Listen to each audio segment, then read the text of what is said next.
Saudara-saudara, Tuhan adalah gembalaku. Demikian sang pemazmur penulis pasal ini adalah Daud sendiri. Dia melewati banyak persoalan dan dia punya sebuah pengalaman dengan Tuhan. Dan dia mengalami pengalaman dengan Tuhan. Dia sangat lihat bagaimana dia dengan domba-dombanya.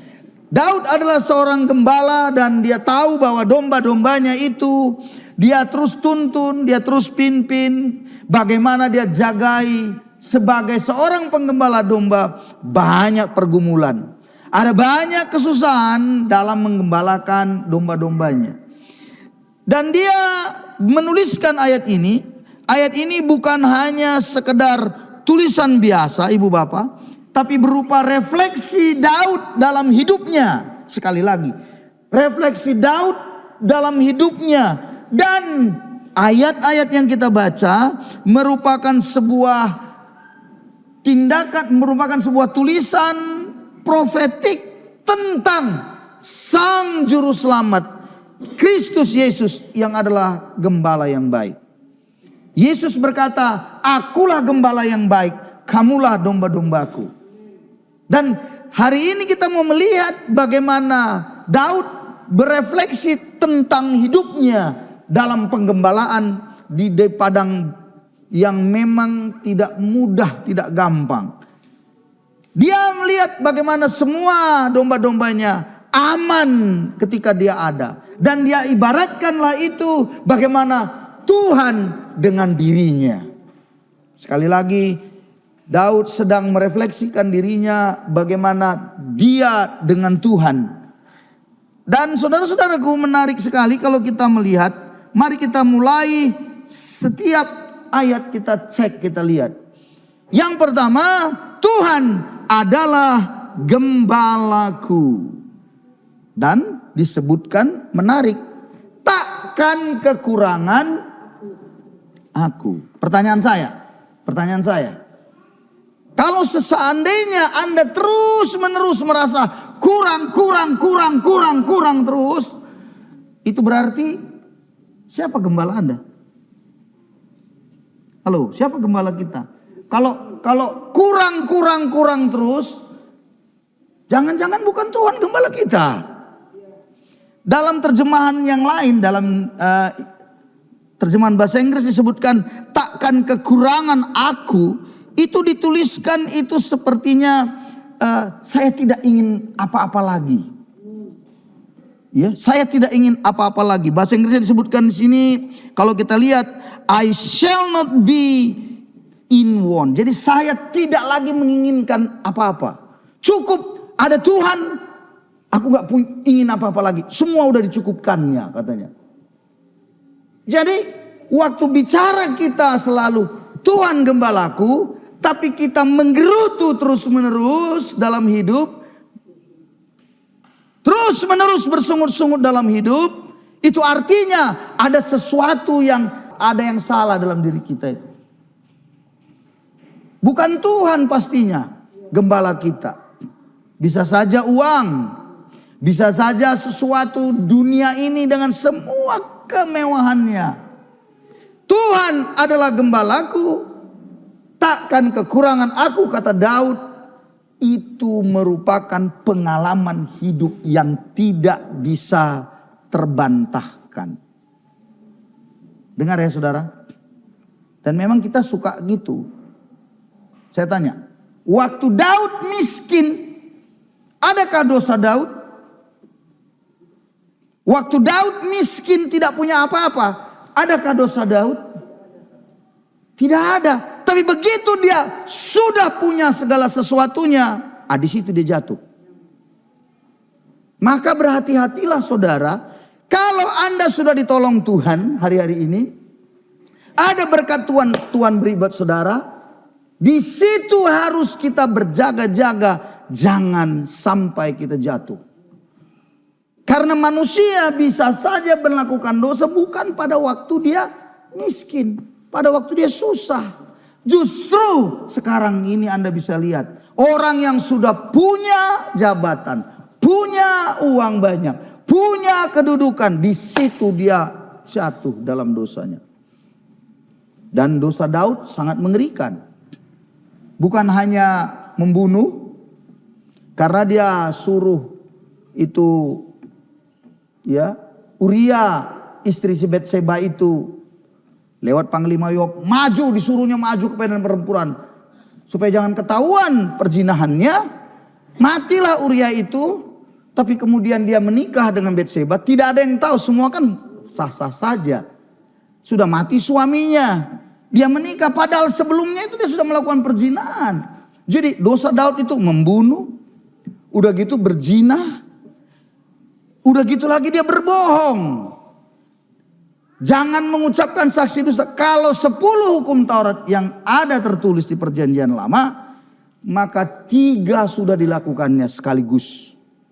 Dalam 3 sekaligus, hukuman yang cocok menurut konsep perjanjian lama, hukuman mati.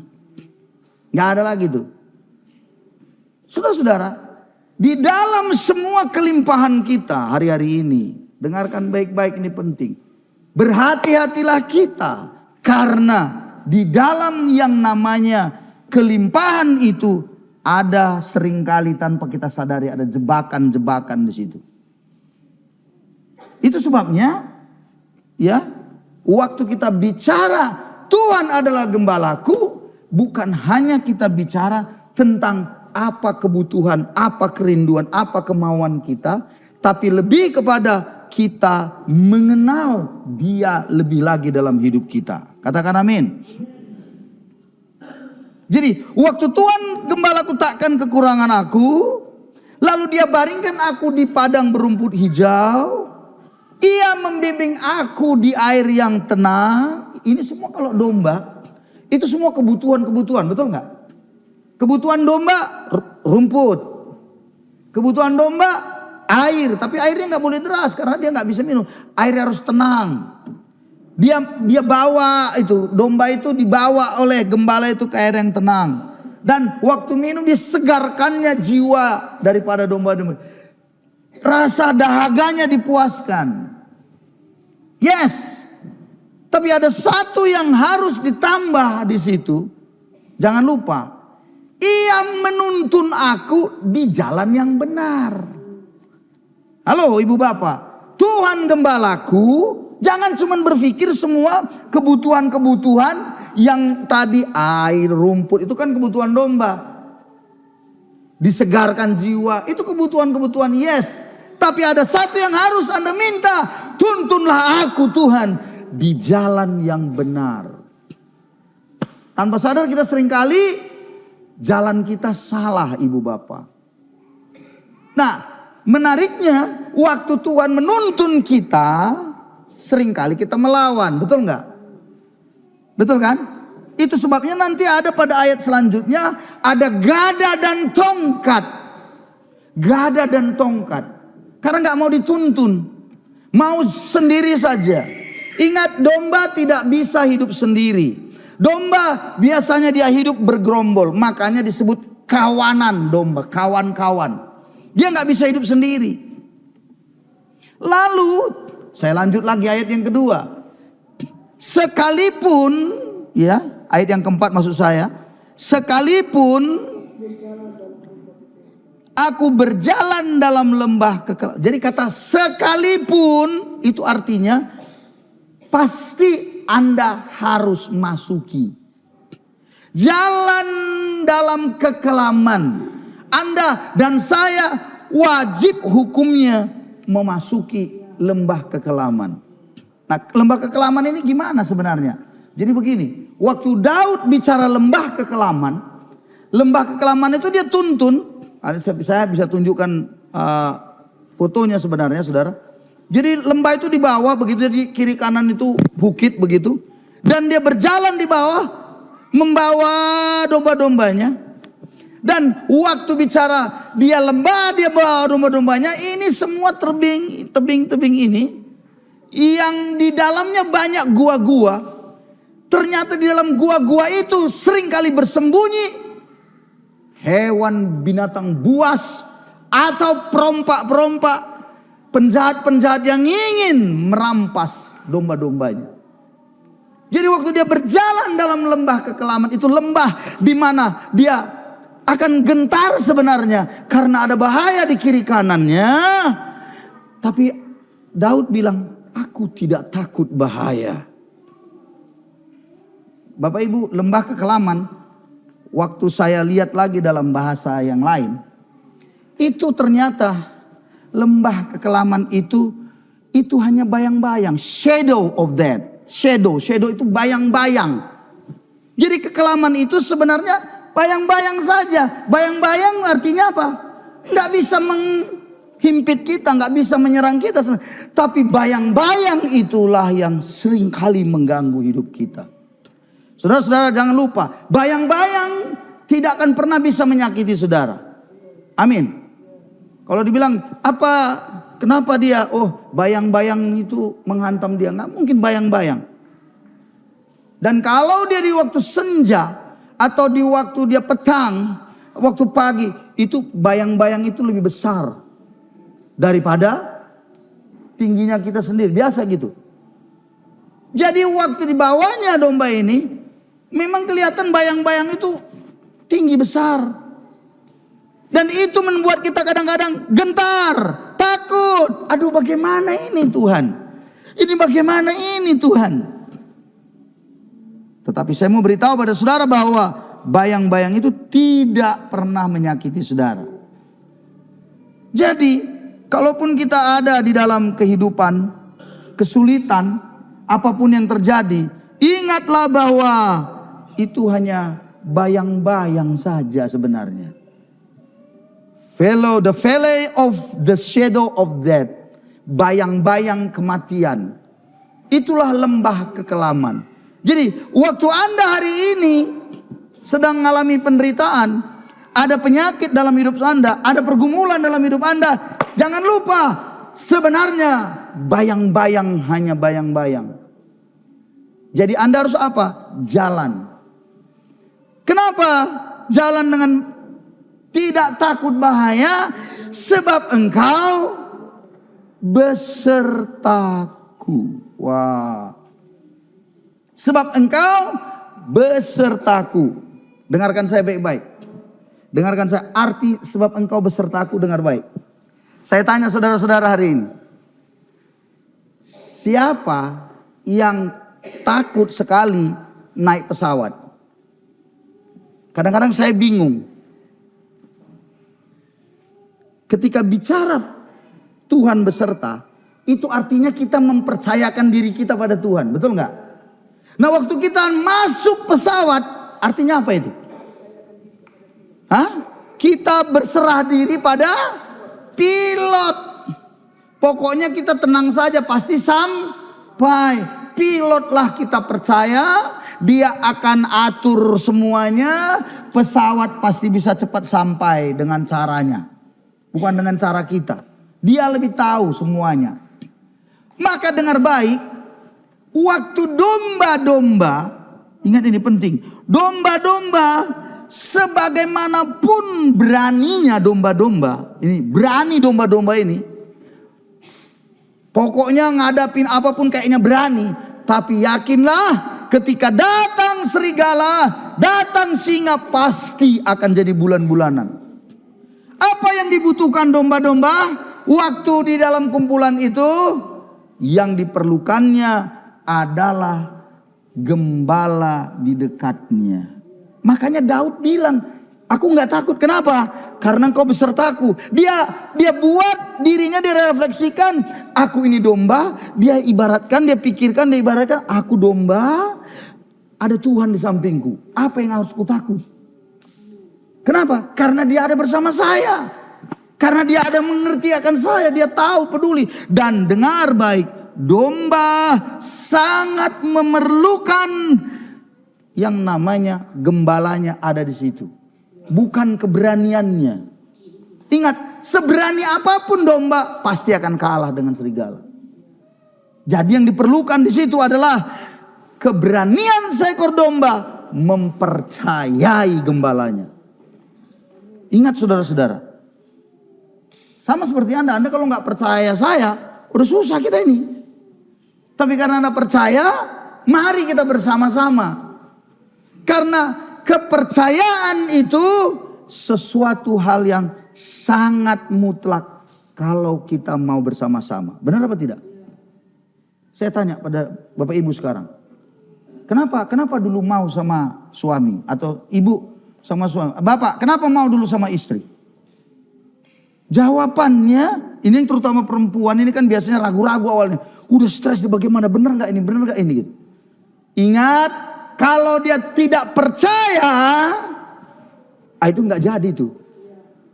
Saudara-saudara, kalau Anda gak percaya kepada Tuhan yang ada bersama saudara, Anda pasti akan gelisah, Anda pasti akan mulai bersungut-sungut, Anda pasti akan mulai marah-marah. Sama dengan kita hari ini, tidak ada lampu, listriknya padam. Oke? Pertanyaannya, apakah tidak mempercayai bahwa Tuhan ada di sini? Hah? Kalau Anda tidak mempercaya, Anda akan susah. Anda akan bilang apa? Cemana lampu ini? Bagaimana pelen? Cemana ini? Nah itu. Dengarkan saya ya. Belakangan ini akhirnya terbukti berapa banyak umat Tuhan yang beribadah. Itu yang sering disebut dengan worship self. Worship self itu artinya yang dia mau katanya penyembahan, tapi menyenangkan dirinya. Bukan menyenangkan Tuhan. Tadi waktu saya di belakang, saya lihat kita memuji Tuhan, menyembah Tuhan. Walaupun kita mati lampu. Yes. Ini suatu tanda bahwa kita bukan worship self. Menyenangkan, penyembahan menyenangkan. Tapi kita mau menyenangkan Tuhan. Katakan amin. Kita mau menyembah Tuhan dalam kondisi apapun. Tapi belakangan gereja berpikir dengan semuanya. Begitu dia merasa duduk, terus dia merasa gak nyaman. Kurang AC-nya lah, apanya lah, pemimpin pujiannya kurang ini segala macam. Apa dibilang? Nggak menarik. Nah, penyembahannya sebenarnya dia sudah sama dengan yang namanya seringkali sebagai sebuah panggung saja. Maksudnya panggung apa? Ya sama dia mau menikmati sebuah konser. Jadi waktu datang ibadah, konsernya udah bagus, lalu dibilang, wih puji Tuhan, hadirat Tuhan nyata. Luar biasa waktu tadi penyembahan tuh ada, itu merinding-merinding. Wih, kamu apa yang dirinding gak tahu. Wih udah terangkat tadi aku terangkat, apa yang diangkat gak ngerti. Itulah worship self. Dia selalu menyembah, penyembahannya untuk dirinya. Bukan penyembahannya untuk Tuhan. Maka dengan musik sederhana pun kita bisa menyembah Tuhan dengan sungguh-sungguh. Katakan amin. Enggak bicara alat musik yang lengkap, enggak bicara dengan suasana yang luar biasa. Saudara-saudara, di banyak, terutama di kota-kota besar ya, di banyak kota sudah terbukti bahwa orang mencari kenyamanan diri. Nah saudara-saudaraku, kebenarannya adalah bahwa kitalah menyenangkan Tuhan, bukan menyenangkan diri. Amin saudara-saudaraku. Amin. Apalagi orang selalu datang hanya bicara tentang kebutuhannya tadi. Yang satu lagi yang sering kali sekarang ada banyak orang selalu bicara mukjizat. Saya tidak pernah alergi mukjizat. Saya sangat setuju ada mukjizat. Tetapi belakangan banyak ditemukan orang-orang Kristen yang hanya merindukan keuntungan dirinya ketika dia beribadah dengan Tuhan. Keuntungan dirinya yang dicarinya, kepada dirinya. Sembuhlah dari sakitnya. Kalau dia punya banyak kesulitan ekonomi, ditolong Tuhan. Bagaimana dia bisa kaya? Itu untuk dirinya semua. Lupa dia untuk Tuhan. Lupa dia perubahan diri. Makanya minggu yang lalu saya bilang apa? Kesaksian Ina Jeden minggu yang lalu. Tuhan sembuhkan dia dari kankernya. Dan sampai hari ini dia bisa melayani Tuhan. Itu luar biasa. Itu sebabnya saya katakan. Penyakit kanker itu enggak serius. Penyakit diabetes itu enggak serius. Facebook itu tidak serius. Yang serius apa? Bertobat dari judi online, itu serius. Amin. Bertobat dari pornografi, itu serius. Mengapa? Karena itulah yang kita bawa nanti pada kekekalan. Amin, saudara-saudara. Kalau bicara sakit Anda sembuh, yes, puji Tuhan. Tapi saya tanya, mati nggak Anda juga? Mati. Nggak ada ceritanya nggak mati. Tapi kan sekarang lucunya kekristenan tidak lagi mengejar yang namanya keseriusan dalam Tuhan. Apa itu? Tobat dari judi online-nya, itu nggak dikejarnya. Tobat dari selingkuh, itu nggak dikejarnya. Tobat dari korupsi, itu nggak dikejarnya. Yang dia kejar itu selalu untuk dirinya, nyamannya. Supaya dia sembuh, ada mukjizat. Supaya apa? Bebas dari utang-utangnya. Ekonomi usahanya semua lancar. Sekali lagi, saya tidak katakan saya alergi atau salah dengan mukjizat semuanya. Saya setuju sekali. Tetapi harusnya ibu bapak, setelah Anda terima mukjizat, setelah Anda terima yang namanya berkat, harusnya Anda semakin sungguh-sungguh di dalam Tuhan. Amin. Tapi berbahayanya seperti Daud. Waktu miskin, dia jalannya jalan Tuhan. Dia dituntun dalam jalan kebenarannya Tuhan dan ikut. Tapi begitu dia berhasil, begitu dia sudah jadi raja, ada pangkat jabatan, ada kekuasaan, di situlah dia bermain-main dengan dosa. Saudara-saudara, berhati-hatilah kita. Termasuk saya, nggak ada yang kebal. Nggak ada yang kebal. Semua kita harus berjaga-jaga, katakan amin. Itu sebabnya ayat yang selanjutnya bilang, gadamu dan tongkatmu, itulah yang menghibur aku. Apa guna gada? Gada itu besar, dia gada ya.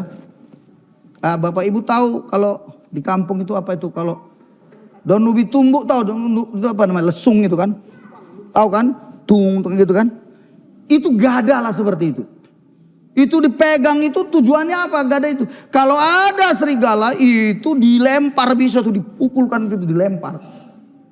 Itu bicara tentang sebuah kekuatan ilahi yang akan menolong saudara supaya Anda bisa lepas dari predator pemangsa. Tapi kalau tongkat, itu tongkat gembala selalu ada begini tuh. Tuh.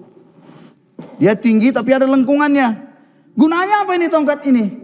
Kalau dombanya agak lari, itu lehernya ditarik begini. Langsung ditarik, ditarik begitu. Kalau sudah mulai lari, sudah nggak bilangin lagi, ditarik. Saudara-saudaraku, kadangkala Tuhan harus menggunakan tongkatnya untuk kita. Kenapa? Karena kita sudah mulai jalurnya lari, maka dia tariklah itu, dia tarik begitu. Sini kau sudah terlalu jauh kau berjalan. Dan kadang-kadang kita melawan. Kadang-kadang juga kita marah.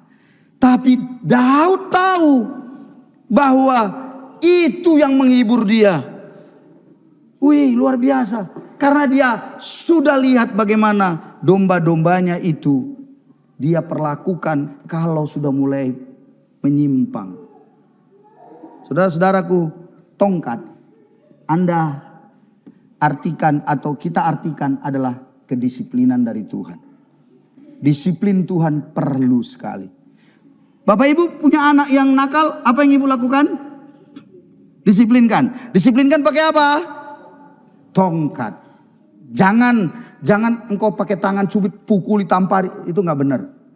Amsal bilang tongkat dan didikan itu akan membawa anak-anak Anda bebas.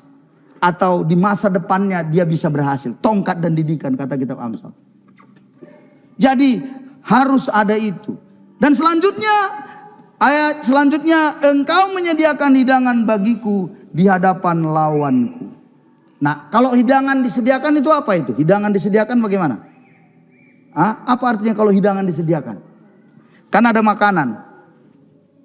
Misalnya kalau ibu bapak mau membuat sebuah makanan di rumah, berarti yang datang ke rumah itu orang yang Anda hargai atau tidak? Pasti Anda hargai. Karena Anda siapkan makanan. Dihargailah orang yang datang. Dan duduk bersama, makan bersama. Daud tahu, kau sediakan hidangan. Ya, di hadapan lawanku. Jadi ada sebuah hormatan yang dikasih Tuhan. Ada sebuah relasi hubungan yang baik. Sehingga orang kalau datang dia makan. Dan Tuhan dibuat Daud seperti itu. Dia buat dalam dirinya, iya ya. Dalam hidup saya kalau ada makanan dikasih, diberikan, disediakan itu, betapa luar biasanya. Dan Daud tahu bahwa dia dihargai, dikasihi oleh Tuhan. Wih, luar biasa saudara-saudara. Di hadapan lawan, tahu di hadapan lawan, itu menunjukkan pembelaan Tuhan atasnya. Di hadapan musuh-musuh, kita dikasih makan oleh Tuhan. Pembelaan Tuhan itu pasti ada. Jadi Tuhan kalau gembala kita, bukan hanya bicara kekurangan kita tidak ada lagi. Karena Tuhan cukupkan, tapi juga dibela Tuhan di hadapan musuh-musuh kita. Wow. Lembah kekelaman yang penuh dengan bayang-bayang maut, ketakutan kita, semuanya diselesaikan Tuhan dengan caranya. Berjalan saja di dalam lembah kekelaman. Kenapa? Karena Tuhan beserta kita. Dan yang terakhir, ayat yang ke-7 disebutkan, pialaku penuh melimpah. Ayat 5 maksud saya. Piala, tahu piala? Piala artinya, mengangkat piala artinya apa? Menang, juara.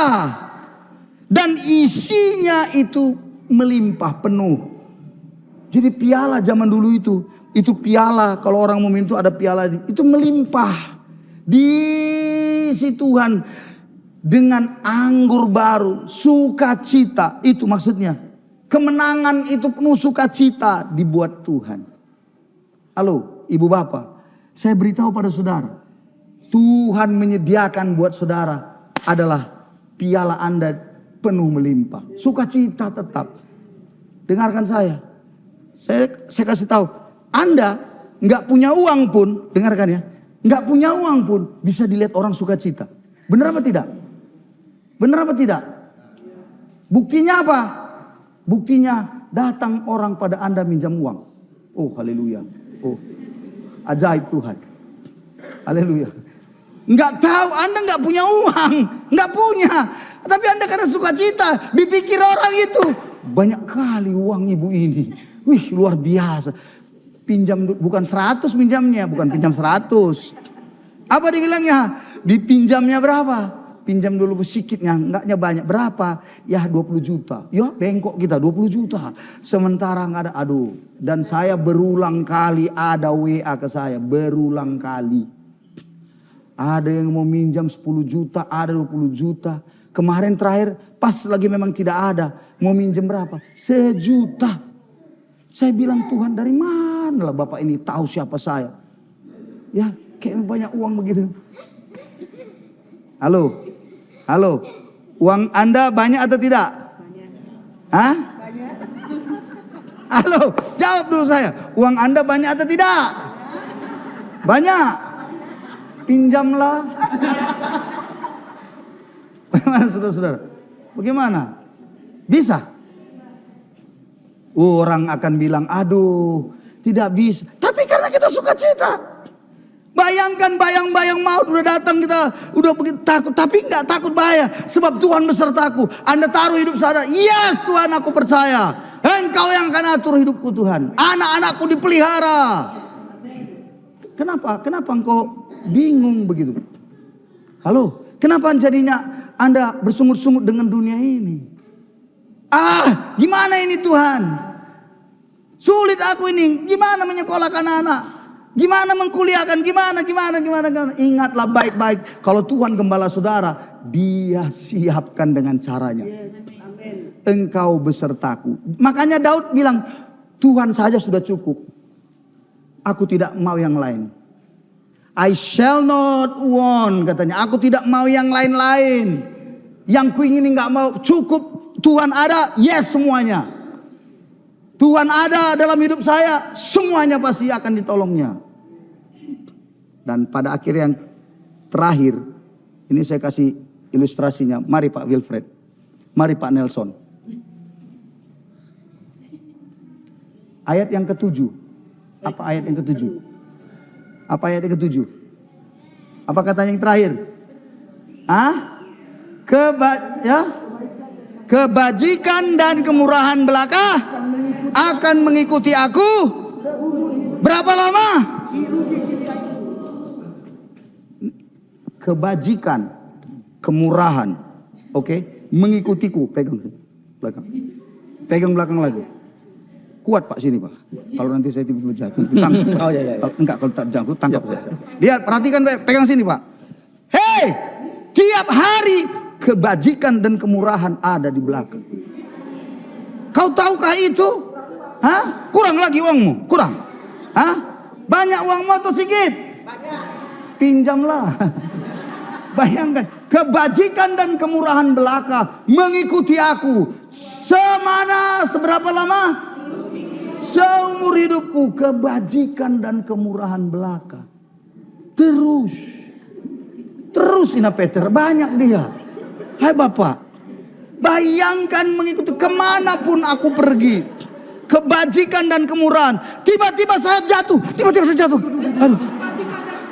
Jangan takut, kenapa? Kebajikan kemurahan menolong saya. Dan saya berjalan lagi. Haleluya.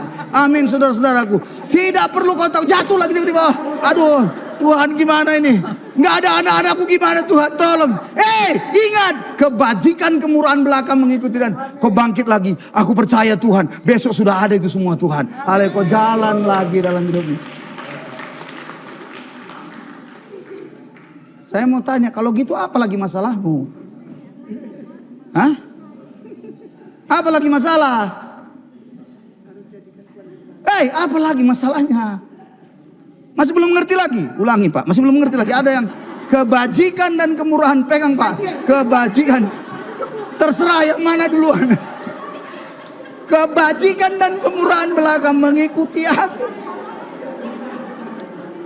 Kebajikan dan kemurahan belaka. Apalagi yang kau takutkan? Lembah kekelaman.